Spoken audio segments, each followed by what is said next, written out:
Amadou Birakan, bonjour. Bonjour Boubacar, bonjour Papa Alioune et bonjour aux téléspectateurs. Après le professeur Sorghe Diouf que nous remercions, nous venons d'apprécier votre chronique du vendredi et aujourd'hui vous avez fait une place au Mali et le Mali est au devant de l'actualité. Oui, au devant de l'actualité, une actualité abondante, vous en avez beaucoup parlé tout à l'heure sur le plateau. Pourquoi le Mali et pourquoi cette attention que nous lui accordons? D'abord, Pape Alioune Sarr l'a dit tout à l'heure, c'est un vaste territoire qui partage une frontière avec plusieurs pays, une frontière de plus de 7400 km. Vous avez l'Algérie, vous avez la Côte d'Ivoire, le Niger, le Burkina Faso, la Guinée, la Mauritanie et bien entendu le Sénégal.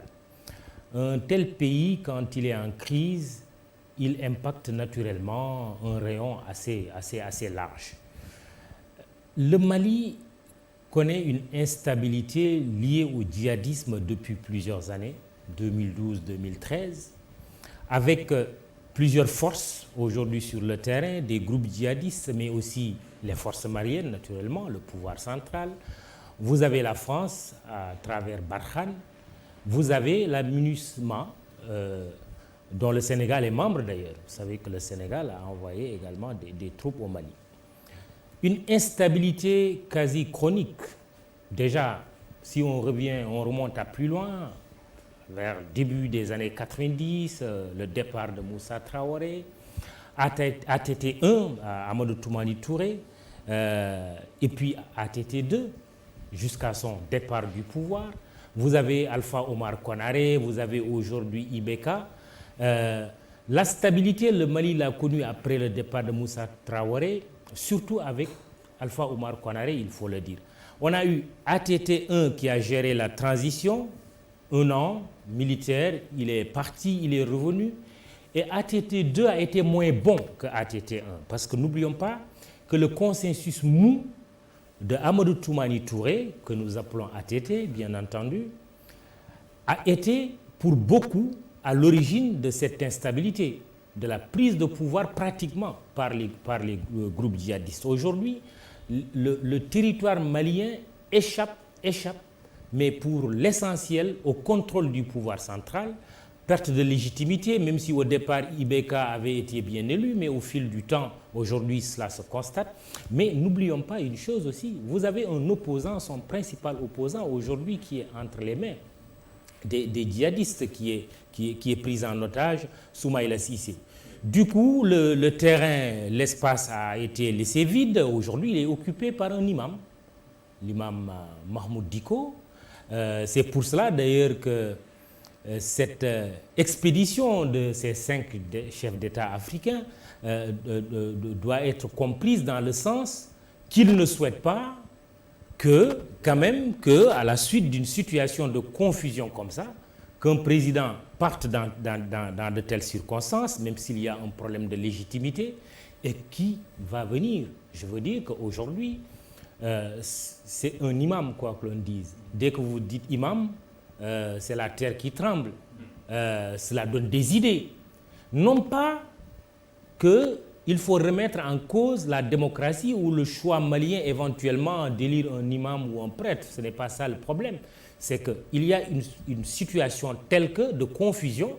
Un président qui a été démocratiquement élu, il faut le dire, Ibrahim Boubacar Keïta, mais au fil du temps qui a perdu sa légitimité, ça aussi c'est une réalité, qui n'a pas su gérer le pays d'une main de maître. Et aujourd'hui, la situation est ce qu'elle est, d'où cette expédition de Macky Sall, de Ouattara, de Issoufou, de Buhari, et également de Ado. Parce que, il faut le dire, hormis les 2 pays anglophones, le Nigeria et le Ghana, qui sont plus ou moins loin du Mali, mais vous avez les 3 autres qui partagent la frontière avec le Mali. Et naturellement, aujourd'hui, si le Mali explose, c'est toute la région qui risque d'être instable. Je retiens dans votre chronique, en vous écoutant, qu'on n'a pas géré le Mali de main de maître, de main ferme. Ça veut dire, est-ce que ça veut dire que tous ceux qui demandent à être élus président ne sont pas si puissants ou si forts que ça, parce qu'en fait, ils deviennent présidents et après, les problèmes naissent. Mais aussi, quand Moussa Traoré a été déchu, vous avez parlé d'ATT, est-ce qu'il y a des armes qui ont disparu? Est-ce que les armes ont disparu? Et puis, la Libye a-t-elle une responsabilité? La crise libyenne a-t-elle une responsabilité dans ce qui se passe au Mali? Bien entendu, je ne suis pas un spécialiste du djihadisme, mais Boubacar, vous touchez le problème du doigt. Effectivement, le cas libyen. Et qui a causé cette situation? C'est les pays occidentaux, et particulièrement d'ailleurs la France, il faut le dire. Avec la complicité, il faut le dire, des chefs d'État africains, de l'Union africaine, qui pourtant a été porté, mais à bout de bras, par Kadhafi. Quoique le règne de Kadhafi soit contestable, il faut le reconnaître, mais la complicité des chefs d'État africains, mais aussi l'Algérie, n'oublions pas cette frontière également très étendue que le Mali partage avec l'Algérie, et une situation sous-régionale. Vous avez Boko Haram, Niger, Nigeria, jusqu'au Cameroun et d'autres pays, Ansardine, AQMI, il y a tout un cocktail explosif de groupes djihadistes, ce qui explique aujourd'hui cette situation que vit le Mali. Mais vous avez dit, oui, en réalité, quand on dit gérer un pays de main de maître, ça ne veut pas dire forcément de la dictature. Ce qu'il y a, c'est l'État qui est important. Quand l'État est faible, quand l'État lui-même a peur d'appliquer ses propres lois, a peur d'une partie de ses citoyens, quand l'État n'arrive pas à mettre en place une armée digne de son nom, parce qu'il faut le dire, le Mali, à un moment donné, on a eu des généraux, des soldats qui avaient le ventre bourdonnant. Ça, même les Maliens le disent, ce que nous disons aujourd'hui. Du Mali, nous pourrions le dire du Sénégal, de la Côte d'Ivoire, parce que nous appartenons à un seul espace. Parlant du Mali, vous savez l'histoire, hein? Ouais. L'histoire, le Sénégal et le Mali, c'est la fédération du Mali. Donc, Oui. ces deux pays, on les considère comme tels, mais c'est un seul peuple. D'où l'intérêt que ces chefs d'État accordent à la question malienne. Mais il faut quand même, moi, saluer une chose, Boubacar, que des chefs d'État africains de la sous-région aient une telle initiative est à encourager. Nous aurions été choqués de voir des Chinois, des Occidentaux ou je ne sais qui d'autres débarquer au Mali pour tenter de régler la situation. Ça, c'est l'aspect positif. Mais le plus important aujourd'hui, c'est que la question de la légitimité doit être toujours remise comment dirais-je, à l'ouvrage. Il faut toujours qu'un régime qui est en place tienne compte aussi des aspirations populaires, sinon vous vous retrouvez dans une situation très très très compliquée. Mais M. Kane Mamoudou, 5 présidents pour régler cette problématique malienne, mais aussi à travers ces 5 présidents qui tentent de régler la crise, il y a aussi le problème des mandats qui se posent à travers quelques-uns de ces présidents. Comment on arrivera à justement régler tous ces problèmes-là, parce qu'on marche sur des œufs en Afrique de l'Ouest? Absolument, la problématique des mandats est là. Alors, c'est quoi le problème? Est-ce que c'est la limitation du nombre de mandats? Est-ce que c'est la volonté de ne pas respecter la limitation du nombre de mandats? Moi, Boubacar, je pense, pour le cas du Sénégal, parce qu'il ne faut pas aller dans d'autres pays également il ne faut pas fuir la question. Pour illustrer cette problématique du mandat, je prends l'exemple du Sénégal. On a assisté à quoi?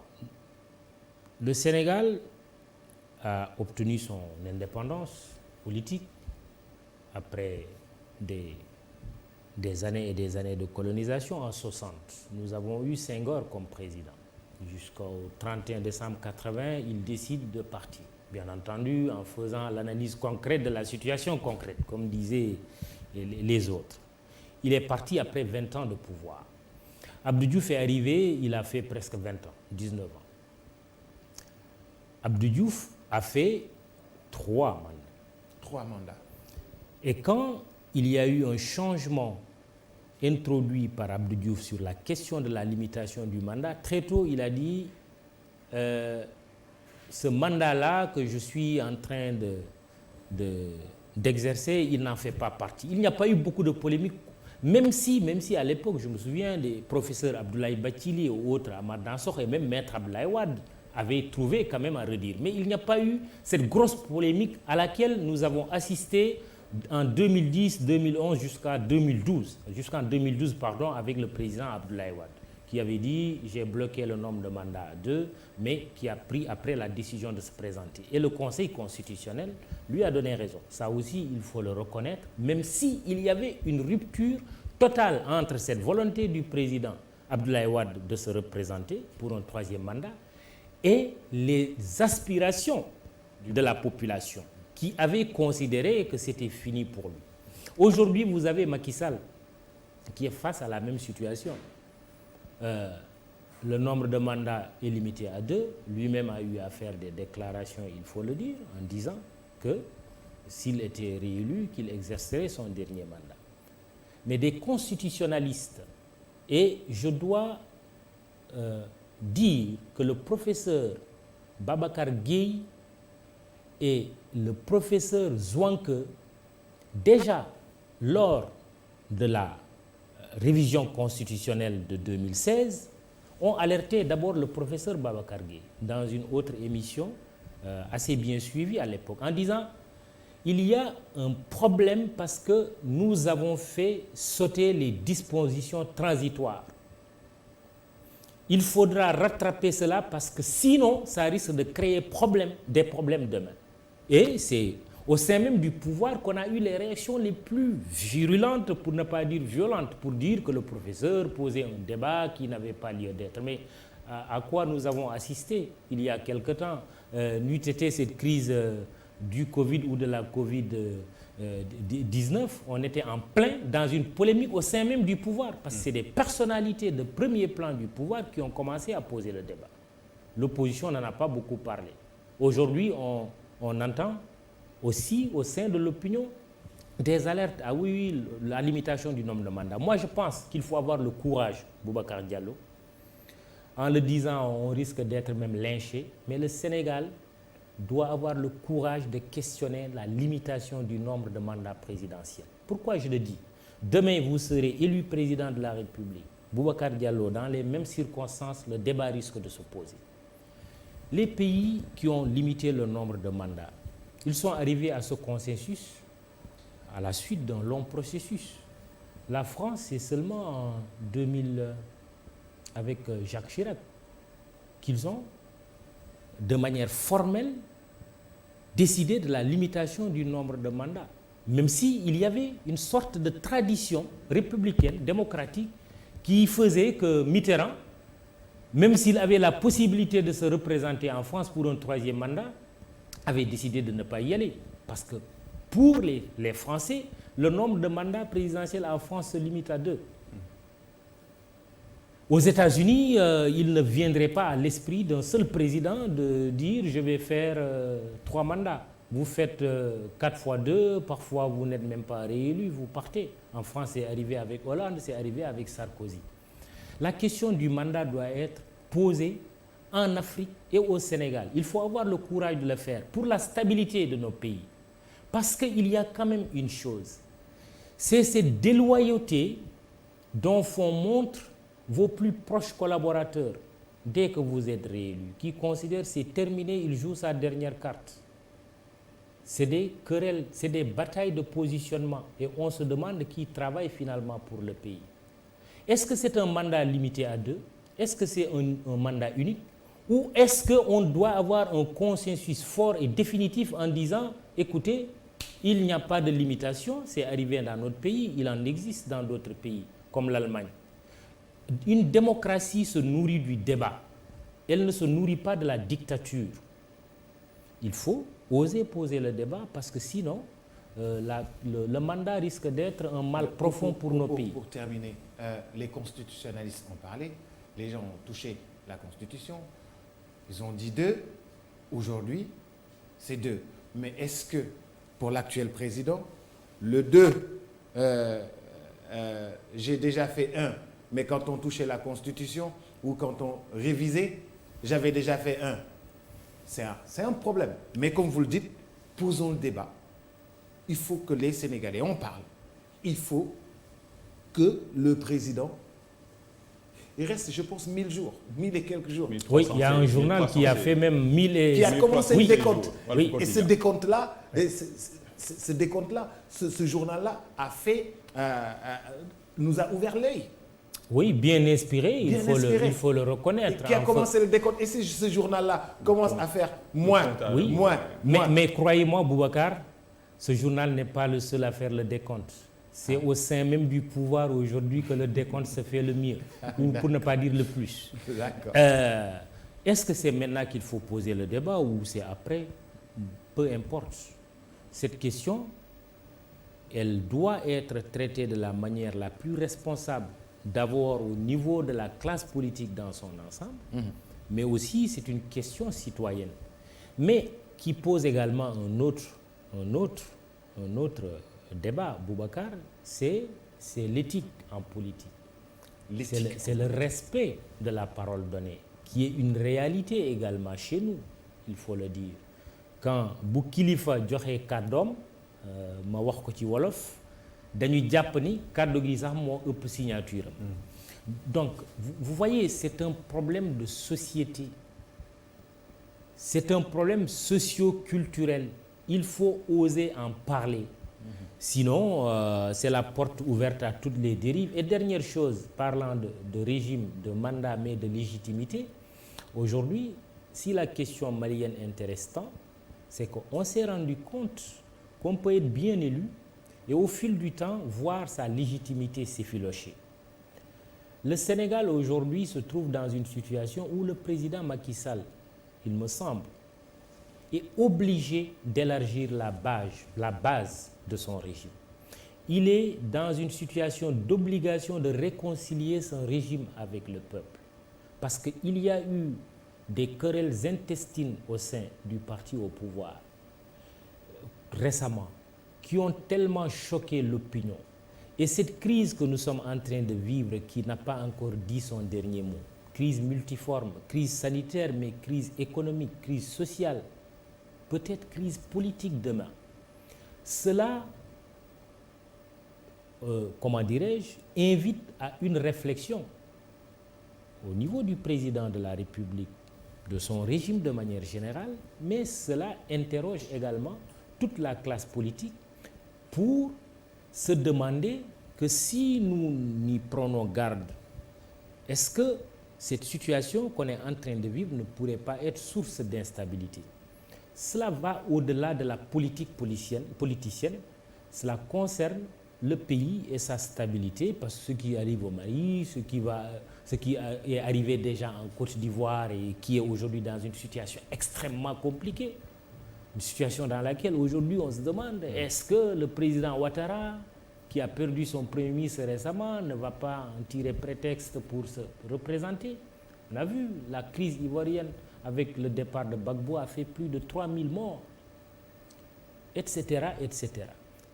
Il faut, à mon avis, faire preuve de responsabilité et oser poser sereinement certains débats. Élargir sa base. Mamoudou Ibra Kane, vendredi prochain, nous ferons une partie en wolof et une partie en français.